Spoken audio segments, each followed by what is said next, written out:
Pada era Perang Dunia Kedua, tank kelas berat adalah tank yang didesain untuk bertarung di garis depan, duel dengan tank lain, menemani pergerakan pasukan utama, dan yang pasti, tank kelas berat identik dengan perisai bajanya yang tebal dan meriam yang berkaliber besar. Tank seperti Tiger Tank, M4 Easy 8, M26 Pershing, dan Churchill sudah pasti tidak asing di telinga kalian. Tapi kali ini saya akan bahas tank kelas berat yang popularitasnya tidak seperti tank-tank lain, tapi kemampuannya bisa dikatakan sangat mengerikan. Tank yang sangat ditakuti kehadirannya oleh pasukan Jerman. Bahkan tank sekelas Tiger sekalipun diperintahkan untuk tidak berduel dengan tank ini. Perkenalkan, monster dari Uni Soviet, IS-2. Tank yang diciptakan tidak hanya untuk bertarung di garis depan, tapi juga untuk melindungi tank kawan dari ancaman tank lawan.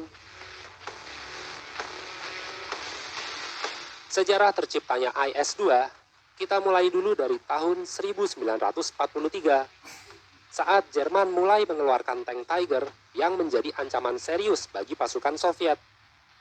Banyak sekali tank-tank Soviet hancur saat menghadapi tank ini. T-34 adalah tank yang paling menderita di garis depan jika bertemu dengan tank Tiger. Tank kelas berat Soviet kala itu, KV-1, dinilai kurang baik jika berhadapan dengan tank Tiger. Sedangkan versi KV-2 lebih difungsikan untuk menjadi artileri jarak jauh ketimbang untuk berhadapan dengan tank lain. Menghadapi masalah ini, Soviet membutuhkan tank kelas berat yang baru. Pada musim gugur 1943, Uni Soviet berinisiatif untuk melanjutkan proyek Objek 235 yang sebenarnya adalah desain tank prototipe KV-13 yang pernah dibatalkan sebelumnya. Yosef Kotin dan Nikolai Dukov adalah dua desainer kendaraan tempur yang dipilih untuk saling bekerja sama guna mengembangkan tank terbaru ini. Dan pabrik Chelyabinsk-Kirov adalah pabrik yang dipilih untuk tempat produksinya. Awalnya nama untuk tank ini adalah IS-85. 85 ini adalah angka dari kaliber 85 mm yang digunakan. Kemudian, nama ini diganti dan disederhanakan menjadi IS-1, yang artinya adalah IS versi pertama. Lalu IS adalah inisial dari singkatan nama Yosef Stalin. Bukan singkatan yang dipaksakan, tapi penyebutan nama Yosef dalam bahasa Rusia adalah Iosef menggunakan huruf I. Untuk versi awal IS-1, tank ini memiliki ketebalan perisai baja depan 120 mm, samping 90 mm, dan belakang 60 mm. Kubah meriam IS-1 juga tergolong cukup tebal. Semua lini memiliki ketebalan 100 mm.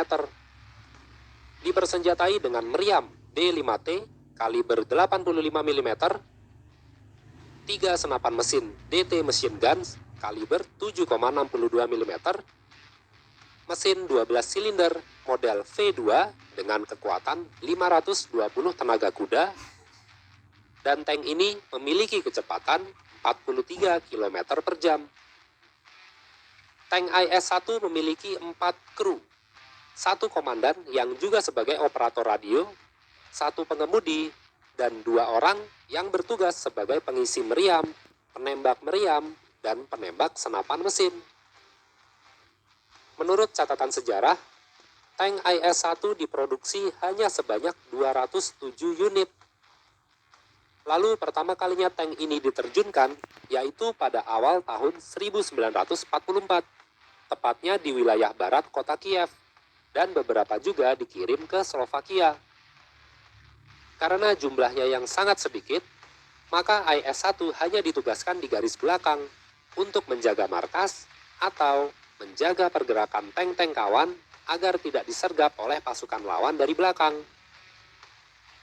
Namun, sejak kehadiran T-3485, produksi IS-1 mulai dihentikan karena performa T-3485 dinilai lebih baik, baik dari segi kecepatan, mobilitas, biaya produksi yang murah, dan yang paling penting, T-34 memiliki meriam dengan kaliber yang sama, yaitu 85 mm.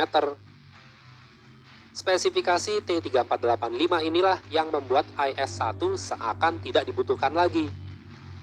Walaupun begitu, Uni Soviet tetaplah membutuhkan tank kelas berat guna melindungi pergerakan tank-tank kelas ringan dan tank kelas medium mereka. Maka dikeluarkanlah IS seri kedua. Tapi kali ini meriam utama diganti menjadi meriam D25T kaliber 122 mm. Sisanya tidak berubah, tetap mengacu pada spesifikasi IS-1. Setelah diuji coba, performa IS-2 dinilai cukup mengesankan. Walaupun menggunakan meriam dengan kaliber yang lebih besar dan lebih berat, kecepatan IS-2 tidak menurun sama sekali, tetap stabil pada kecepatan 43 km per jam. Lalu kecepatan mundur IS-2 terbilang cukup baik, sanggup mencapai 15 km per jam. Sangat berguna untuk taktik hide and seek atau taktik tak umpet. Dan yang pasti, daya hancur meriam kaliber 122 mm menjadi mimpi buruk bagi semua tank Jerman. Satu tembakan saja sudah cukup untuk menghancurkan tank apapun, termasuk tank Tiger, baik dalam jarak dekat maupun jarak jauh. IS-2 diterjunkan pertama kalinya pada bulan April 1944, saat pasukan Soviet mulai melancarkan operasi menuju ke ibu kota Berlin. Tank ini membuktikan kapabilitasnya sebagai tank kelas berat yang sangat berbahaya bagi lawan-lawannya. Hampir tidak ada tank Jerman yang sanggup menghancurkan tank IS-2 jika berhadapan secara langsung. Banyak tank panzer yang menjadi korban keganasan meriam IS-2. Banyak pula yang memilih untuk mundur daripada harus menghadapi IS-2. IS-2 juga sanggup bertahan dari hantaman meriam tank Tiger. Bahkan, tank ini dapat dengan mudah menembus lapisan baja tank Tiger dari semua lini. Selain untuk berduel dengan tank musuh, IS-2 juga memiliki fungsi sebagai perisai berjalan untuk melindungi pergerakan pasukan infanteri dan bisa juga sebagai penghancur bunker. IS-2 adalah tank yang hampir tidak memiliki kelemahan. Hanya saja, interiornya cukup sempit dan hanya sanggup menampung 28 peluru. Hal ini dinilai sangat tidak menguntungkan, karena amunisi yang sangat terbatas memaksa para kru tank untuk menghemat setiap tembakannya atau menunggu pengiriman logistik setelah pertempuran usai. Walaupun begitu, tank IS-2 selama diterjunkan di medan pertempuran tidak pernah mengecewakan. Tank ini sudah banyak memberi kontribusi bagi kemenangan pasukan merah hingga berakhirnya Perang Dunia Kedua. IS-2 telah diproduksi kurang lebih 3.800 unit, yang masih dalam bentuk utuh hanya ada 11. Sisanya ya mungkin sudah dipreteli untuk didaur ulang menjadi pengembangan tank seri IS terbaru. Selama ini, banyak orang hanya melihat T-34 sebagai tank yang membawa kemenangan bagi Uni Soviet. Tapi jangan lupa bahwa di balik kehebatan T-34, ada IS-2 yang selalu menjaga pergerakan mereka dari sergapan musuh dan melindungi kawan dari serangan tank kelas berat lawan. Tank ini mungkin bisa dikatakan sebagai malaikat pelindung bagi pasukan barat Uni Soviet. Tapi bagi musuh, IS-2 adalah monster yang sangat menakutkan untuk dijumpai di medan pertempuran.